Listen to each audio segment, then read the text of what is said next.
This is VOA News. Via remote, I'm Marissa Melton. U.S. President Donald Trump said Sunday he had never been told about reports that a Russian military intelligence unit was secretly offering bounties to Taliban militants in Afghanistan to kill U.S. soldiers.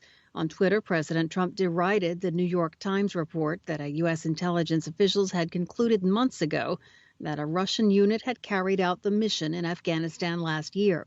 The report said Mr. Trump was briefed about it in late March. 20 American troops were killed in Afghanistan last year, but it was not known which killings might have been linked to the alleged Russian bounties. Both Russia and the Taliban denied the report of the bounties. Moscow called them baseless and anonymous accusations. The Russian embassy in Washington said the New York Times report had already led to direct threats on the lives of employees at Russian embassies in Washington and in London.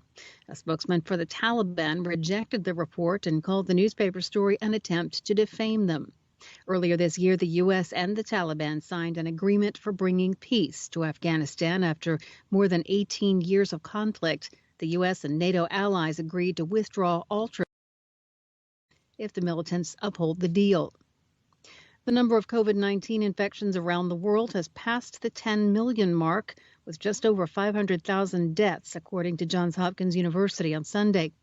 World Health Organization Chief Tedros Adhanom Ghebreyesus called the milestone a sober reminder that even as research continues, the world has an urgent responsibility, these are his words, to do everything we can with the tools we have now to suppress transmission and save lives.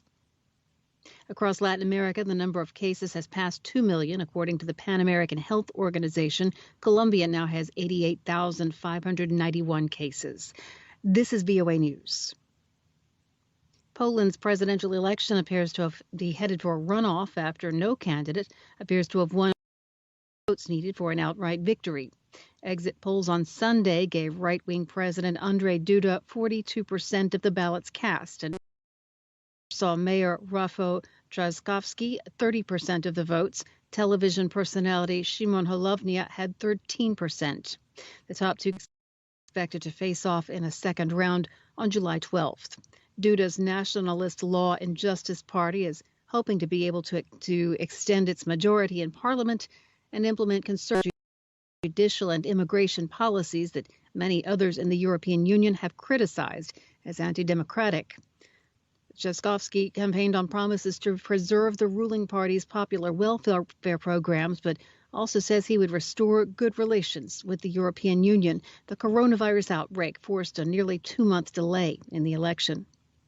A senior U.S. official says Iran would become the arms dealer of choice for terrorists if a UN weapons embargo is allowed to expire. Brian Hook, the U.S. Special Representative for Iran, told the Associated Press during a visit to the United Arab Emirates that the world should ignore Iran's threats of retaliation in response to any extension of the embargo. Hook said such a response amounts to intimidation, which he called a mafia tactic.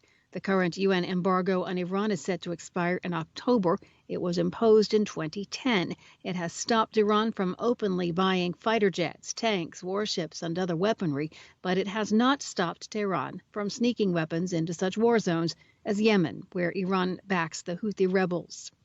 Iran has denied supplying arms to the rebels, and it has not yet commented on Hook's remarks. But Iranian President Hassan Rouhani on Sunday called 2020 Iran's most difficult year because of the coronavirus outbreak and the U.S. economic sanctions that have nearly wrecked the Iranian economy. A Cameroonian journalist who freelances for VOA says he was harassed by police who seized his equipment Saturday in Yaoundé, the capital. Moki Edwin Kinzeka said he was also ordered to speak only in French. The Cameroon Association of English-Speaking Journalists on Twitter condemned this act in the strongest terms, it said. The group demanded an apology. Kinzeka is also a journalist with the state broadcaster CRTV. Timescape magazine reports that the attack on Kinzeka came during military raids Saturday on Anglophone Cameroonians in the capital, many of whom were arrested and ordered to speak French. Via remote, I'm Marissa Melton, and you're listening to VOA News.